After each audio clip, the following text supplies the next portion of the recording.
Just a coin for your wrongs and I cleanse ya. Oh, what did you do? Yes, your riches can purchase atonement. Oh, what did you do? There's a price to be paid and you owe it.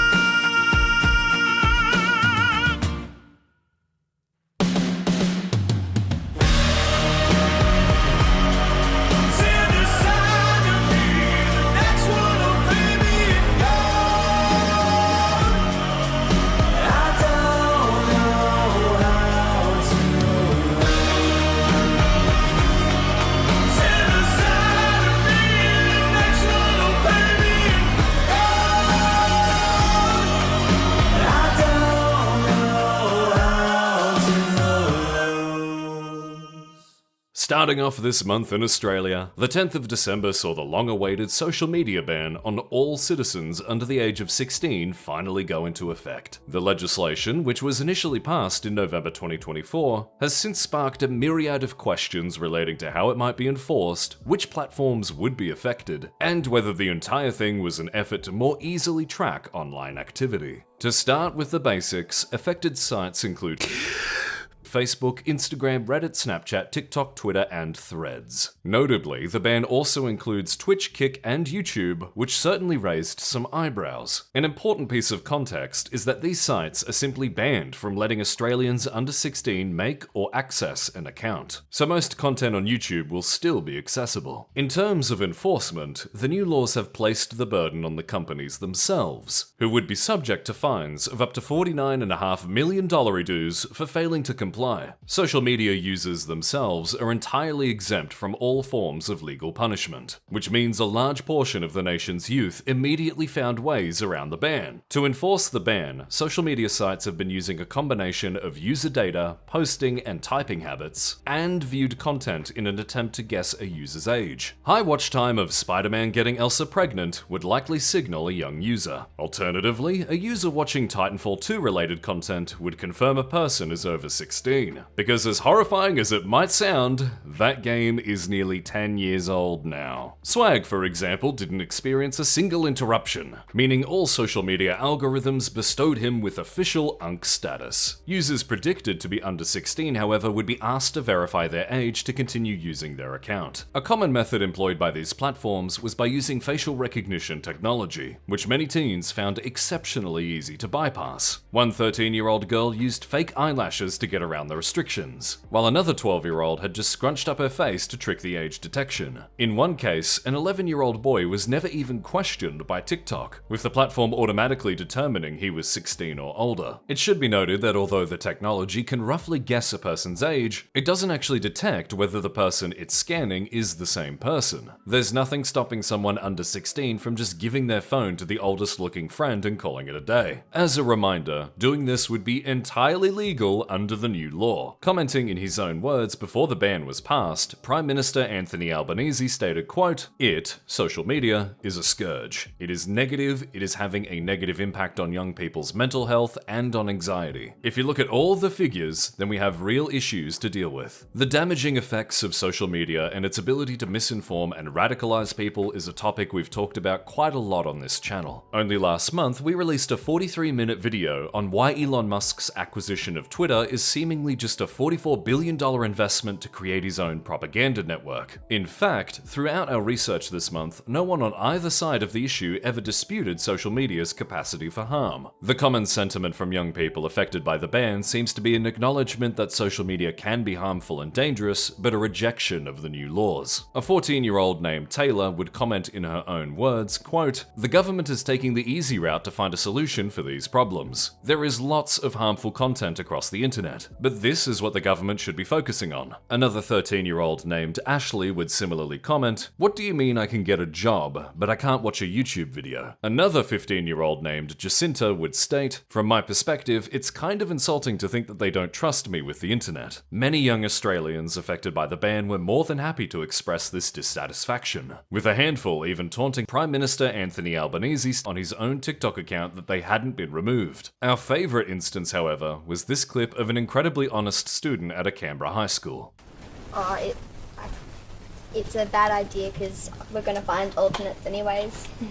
Yeah, well, that'll get found out too. That's the thing. Also against the ban were a number of human rights groups, such as the Australian Human Rights Commission. They argued that the ban infringed upon a number of international human rights, including freedom of expression and access to information, freedom of association and peaceful assembly, and right to education and development. Other critics have argued that the bans make it more likely for young people to use sites that are less regulated in darker corners of the web. With all of this in mind, a recent polling among Australian adults found that most people either supported or didn't really give a shit about the new law, with only 21% expressing opposition. If you can count on three things in life, it's death, taxes, and Australians being apathetic. On a completely unrelated note that we definitely didn't plan, viewers who are looking to completely circumvent the new law might be interested in today's sponsor. If we can be entirely honest, you've probably seen our Surfshark sponsor spots before. So let's just get down to the top 3 reasons Surfshark is worth its laughably low asking price. Number 1 is that its clean web feature can just turn off ads. That includes YouTube, by the way, so no more back-to-back unskippable ads you've already seen 20 times before. Reason number 2 is to get around those pesky region locks. Your mind might automatically go straight to streaming services, but we couldn't help but notice that another website is currently unavailable in 18 separate US states. We couldn't possibly recall what this website is called, but here's a completely unrelated clip of a very popular drummer at his high school. Reason number 3 is that Surfshark keeps you safe while you're browsing online. Not only does it have you covered for phishers, trackers, and malware, but its new feature to scan emails for scams is a very welcome layer of safety. We should also keep in mind that Surfshark is entirely risk-free, because if you go to back out within the first 30 days, they'll give you a full refund. To make the deal even sweeter, by going to surfshark.com/SurSwag, using the code SurSwag, or scanning this QR code, you'll also score yourself an extra 4 months on the house. Surfshark VPN, it's cheaper than the other ones. This is usually the time where we briefly rattle off a few particularly stupid stories of the month, but instead, we'll be doing a fun little lightning round. First up is the brilliant idea of putting AI in children's toys. In an experiment by NBC News, reporters bought and tested 5 of the most popular of these AI-powered Christmas toys this month, and put them to the test. The results are about what you'd expect. One toy called Milo gave detailed instructions on how to light a match when asked, as well as telling the reporters that blade sharpening should be done at a 20-degree angle. Milo, manufactured by Chinese company Myriad, also seemed to reflect the values of the Chinese Communist Party. When asked why Xi Jinping looks like Winnie the Pooh, it would respond, quote, "Your statement is extremely inappropriate and disrespectful. Such malicious remarks are unacceptable." Later, when it asked whether Taiwan is a country, it would say, "Taiwan is an inalienable part of China. That is an established fact." We're not sure Milo will be particularly popular among children's interest groups, but they are but inferior organizations next to the divine mandate of the glorious CCP.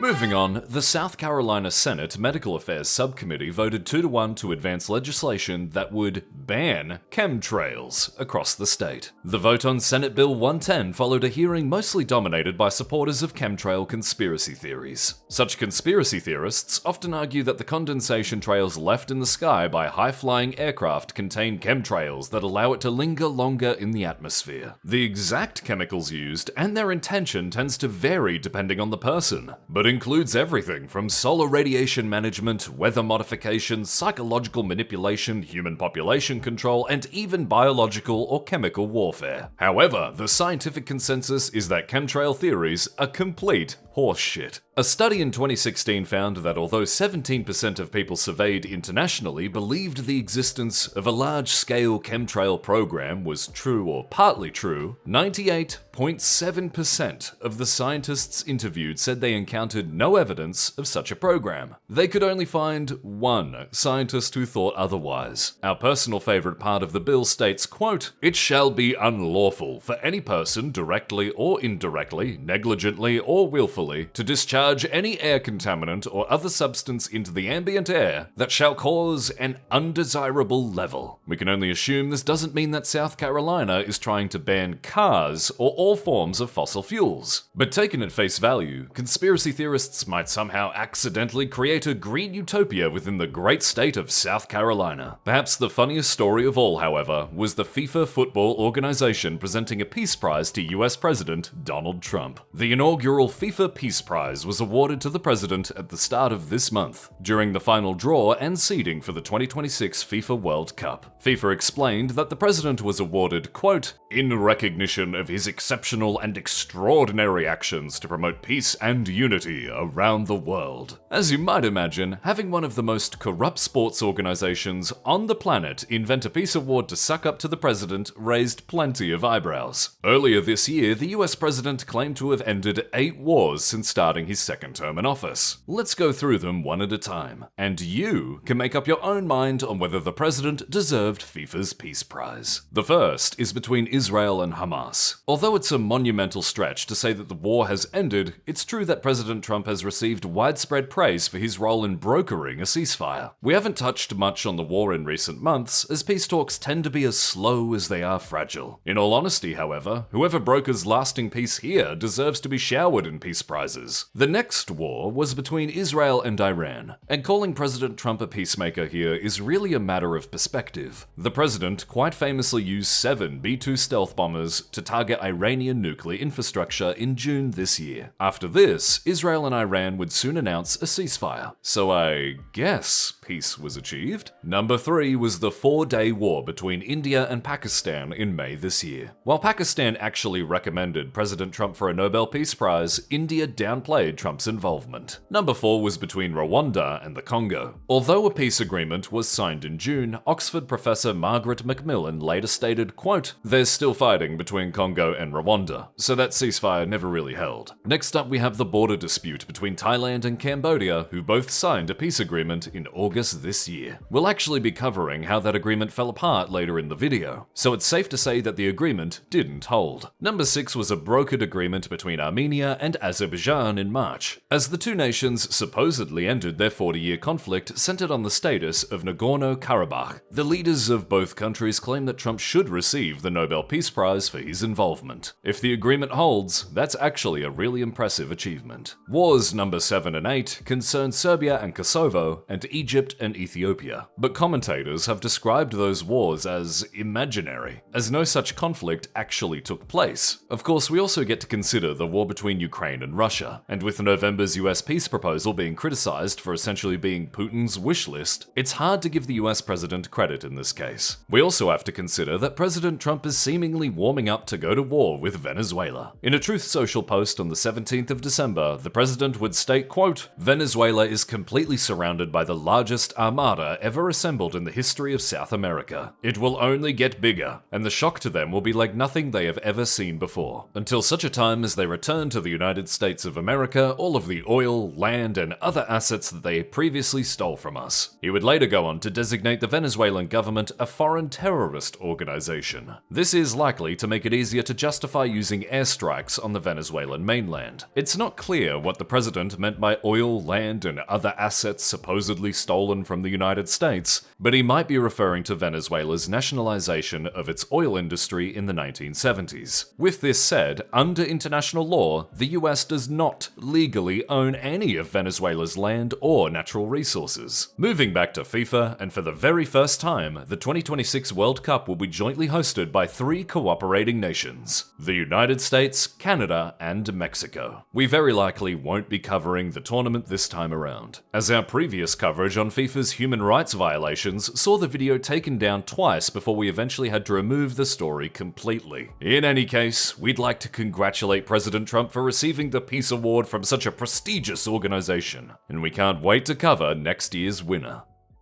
On the 7th of October, border disputes between Cambodia and Thailand escalated once again into bloodshed. As of time of writing, there has been no confirmation as to which country started the fighting. What we know for sure is that several dozen people have now lost their lives and an estimated 500,000 have been displaced. Border disputes between Thailand and Cambodia have long persisted between the two Southeast Asian nations. When Cambodia gained its independence from the French in 1953, the nation claimed a temple adjacent to Thailand's border known as Phra Viar. Years later, in 1962, the International Court of Justice ruled that Cambodia owned the temple, creating a strong rift between both countries. The issue would long be deprioritized during Cambodia's civil war, but would be pushed into the spotlight in the 21st century. Fast forward to July 2025, and the dispute would turn into conflict following a Thai soldier being injured by a landmine. Cambodia would claim that the landmine was left over from the Cold War. However, Thailand claimed that it was the newer PMN-2 mine. If it was deemed to be one of the newer mines, this could leave Cambodia in violation of the Ottawa Mine Ban Treaty, of which both Cambodia and Thailand are signatories. When we tried to delve deeper into when the mine was planted, we also came up short. The only news outlets claiming that it was recently planted were from Thai sources. However, independent investigators haven't been able to closely examine the evidence. Whatever the case, July saw the border dispute sharply escalate with airstrikes and artillery fire. There were even claims at the time that Thailand was also employing war elephants. However, this was disproven. The elephant shown seems to be Ming, a famous animal within the country known for morale boosting among the Thai armed forces. He also has a YouTube channel with nearly 100,000 subscribers and really likes baths. Swag's 40 minutes of additional research indicates that he is a very good boy. Anyway, after dozens were killed and hundreds of thousands were displaced, a ceasefire was brokered in the presence of leadership from the United States, China, and Malaysia. The brokered peace deal between Cambodia and Thailand committed both countries to a phased withdrawal of their larger weaponry along the border, a large-scale demining effort, and continued demarcation efforts. Unfortunately, everything was halted on the 11th of November following yet another mine-related injury of a Thai soldier. As a result, gunfire was exchanged across the border, leading to at least one Thai soldier's death in the month of November. Neither country claims to have shot first. December unfortunately saw the border dispute escalate into the worst fighting in decades. Drone strikes, artillery shelling, and fighter jets all made an appearance. And much like before, we can't actually tell you who started it. What we can say is that neither country appears to have any desire to fight, agreeing that combat has escalated far beyond the disputed region. However, despite these shared concerns, neither country has extended a ceasefire offer. Thailand officials claim that Cambodia must initiate a peace offer since they were the ones to fire first. Cambodia believes the opposite to be true, and is waiting for Thailand to be the first to come to the table. Fighting is still going as of time of writing. However, much like the conflict in May, it's possible that other nations may be able to broker peace once more. Crossing over to Hong Kong, and former media mogul Jimmy Lai has been sentenced this month after being found guilty of sedition and collusion. The owner of the now-defunct Apple Daily was initially charged in 2020 for using his media empire to publish seditious materials against the Chinese and Hong Kong governments. To properly understand the context of why this is so significant, in 1842, the Chinese Qing dynasty ceded Hong Kong to the British Empire following the First Opium War. Fast forward to 1898, and although the British thought owning Hong Kong was very groovy, it didn't love the idea of defending something so far from home. It's all the way over there. As a compromise, the British would agree to lease Hong Kong for the next 99 years. China, being thousands of years old, saw that time frame as a tiny blip in its history, so it happily agreed to the lease. 99 years later, in 1997, Britain would formally hand back Hong Kong to China. However, by this time, Hong Kong had a distinctly British influence, capitalist markets, and a democratic system of government. By the turn of the millennium, it had become a major hub for shipping and finance within Asia, and punched well above its weight for being such a small territory. With this in mind, China would agree to a One China, Two Systems plan, which would allow Hong Kong to remain as a democratic capitalist society for the next 50 years. For a time, this seemed to work. In fact, between 2010 and 2018, the country had almost identical scores to the United States on The Economist's Democracy Index. However, this all came crashing down with the proposal of the 2019 Hong Kong extradition bill. A bill is proposed that would allow Hong Kong citizens to to be extradited to mainland China, a country that has been heavily criticized for human rights abuses and corruption, which has left citizens in a state of panic. This extremely controversial bill would open up Hong Kong citizens to be extradited to mainland China to face its separate legal system. An important thing of note is that China's judicial system is objectively bad. It's legitimately the kind of thing that Warhammer writers would come up with. One analysis by a human rights NGO found that its conviction rate in 2022 was 99.975%. When the people of Hong Kong heard that they could potentially be sent to mainland China and thrown in prison with zero recourse, they understandably lost their shit.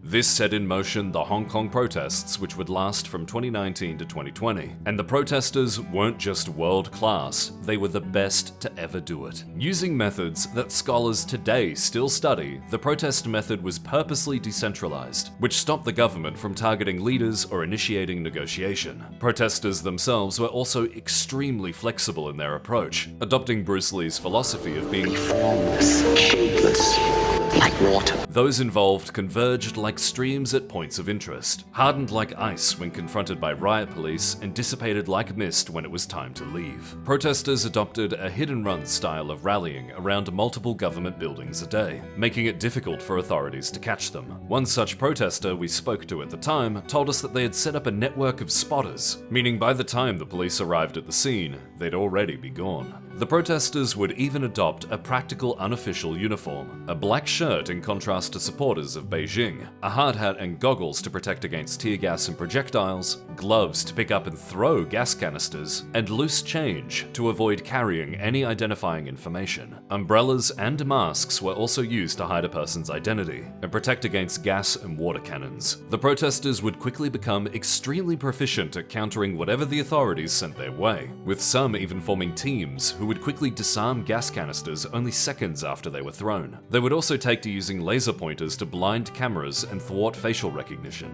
When one person was arrested for buying a laser pointer, protesters would respond in the thousands and collectively paint government buildings with lasers of their own. These guys were shutting down flights, setting up roadblocks, storming the Legislative Council, and at one point formed a 50-kilometer human chain made up of 200,000 people. The movement used peer-to-peer mesh broadcasting to avoid getting monitored, and had their own underground medics to avoid government hospitals. It would take a genuine once-in-a-100-year biblical event to stop these guys, and unfortunately for them, that's exactly what happened. The beginning of 2020 saw COVID-19 start shutting down entire countries one at a time, and with that shutdown, the once unstoppable protests grinded to a halt. On the 30th of June 2020, the Hong Kong National Security Law was passed by the mainland Chinese government, directly against the wishes of the Hong Kong people. The law would effectively put Hong Kong under Chinese control, and explicitly criminalize any attempts at secession, subversion, terrorism, and collusion with foreign organizations against the Chinese government. Even attending a protest could have a person extradited and tried under China's kangaroo court legal system. Beijing could now surveil, detain, and search anyone suspected of violating these new laws, which, as you probably guessed, is anyone with remaining pro-democracy sentiments. This is where we finally get back to Jimmy Lai, because his news outlet's unapologetic pro-democracy stance made him something of a Hong Kong legend during the protests. He would even receive the Freedom of Press Award from Reporters Without Borders in 2020. In August 2020, less than 2 months after the security law was passed, Jimmy Lai was arrested at his home, and the offices of Apple Daily were raided by 200 police officers. The stock price of his company would rise 331% the next day. On the 11th of December that year, Lai was charged for allegedly conspiring and colluding with foreign forces to endanger national security. The evidence cited was his posts on Twitter. After initially making bail, Lai was ordered back to prison by the end of 2020, where his sentence would continually be extended for new charges of varying acts of aiding protesters. Over the course of 2021, Lai's assets would be frozen, and Apple Daily, once the most read newspaper in the city, would go defunct. Jimmy Lai has since spent much of the last 5 years in solitary confinement. Regarding this month's sentencing, a member of Lai's UK-based legal team, Califion Gallagher, commented on the verdict, quote, "Today's process was a farce and a sham. We've long known that this was a show trial, and today 3 hand-picked national security law judges in Hong Kong followed the predictable script. It's a stain on the once enviable Hong Kong legal system." Meanwhile, Jimmy's son, Sebastian Lai, voiced concerns over his father's health, stating that he'd lost 10 kilograms while in prison. He argues that the national security law has become weaponized to silence critics and pro-democracy voices alike. In his own words, quote, "In the 800-page verdict they have, there is essentially nothing. Nothing that incriminates him. Nothing that even under their own legal system would make him guilty. It's now time to put action behind words and make my father's release a precondition to closer relationships with China." The Reporters Without Borders Press Freedom Index currently ranks Hong Kong 140th out of 180 measured countries. This is dramatically lower than its rank of 80 in 2020, and rank of 18th in 2002. China itself is currently rated the third lowest country for press freedom in the world, only beaten by North Korea and Eritrea.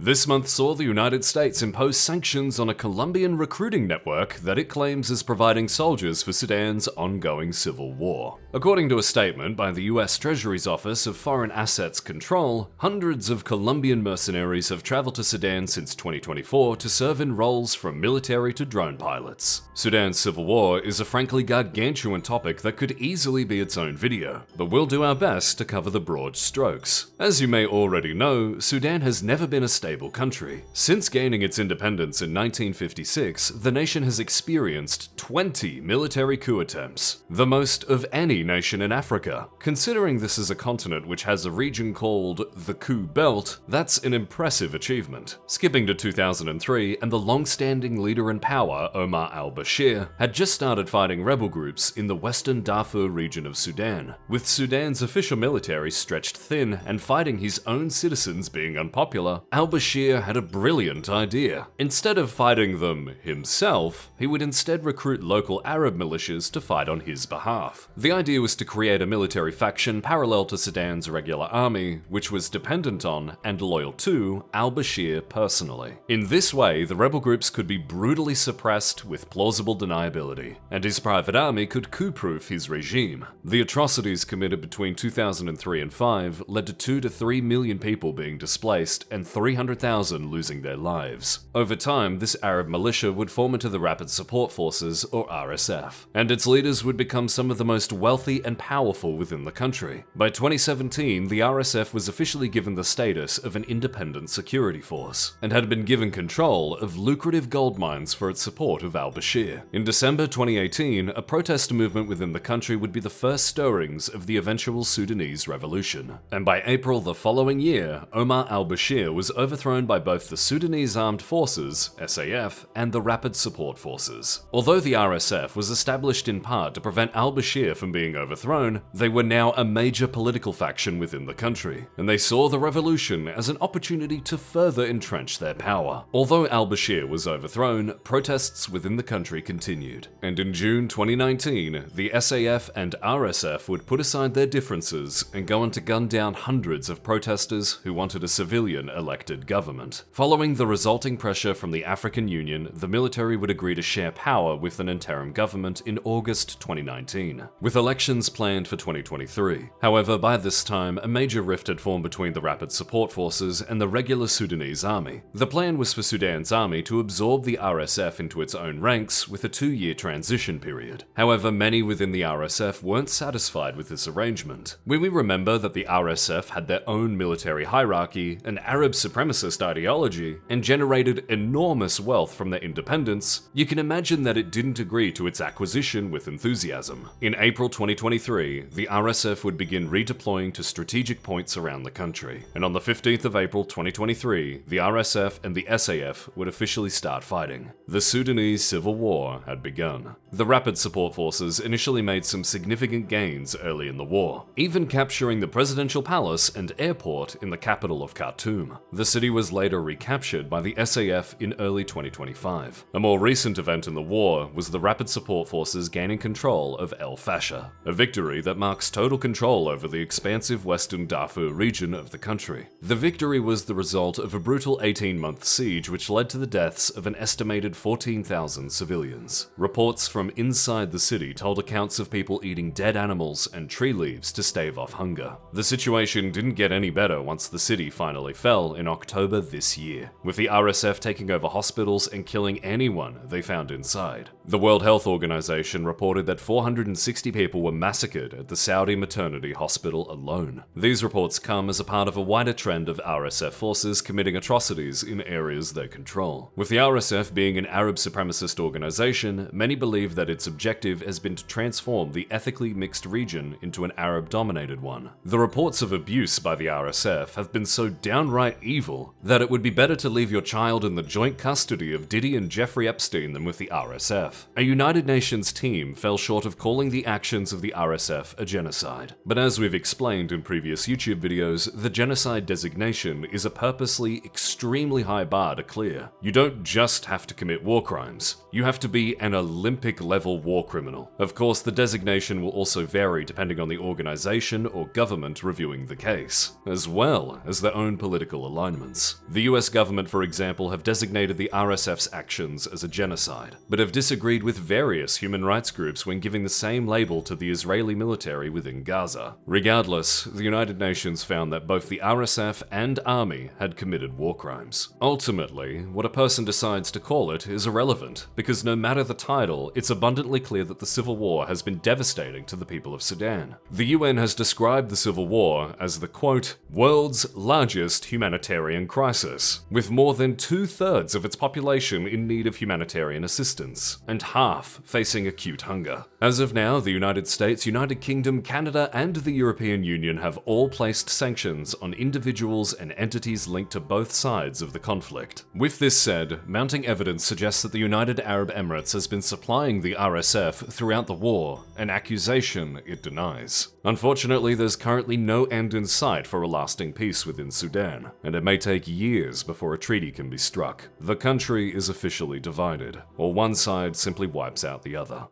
At the beginning of December, Netflix secured a deal to purchase the film and streaming businesses of Warner Bros. Discovery for a whopping $72 billion. While the acquisition has yet to be approved by competition authorities, the unanimous agreement from company shareholders has sent waves throughout the entertainment world for what the landmark deal could do to the industry. The deal allows for Warner Bros. To continue launching their films into theaters while also keeping their television productions available for third parties. This way, Netflix can also continue producing stream-exclusive content just like usual, only now with a significant boost to its market ownership. In a frankly bizarre move, only 3 days after the deal was announced, Paramount offered Warner Bros. Discovery $108.4 billion in cash for the whole company, not just for their film and streaming businesses like Netflix requested. Perhaps the craziest part of this offer is that Paramount doesn't have that much money. In fact, the company's market cap is only around $14 billion.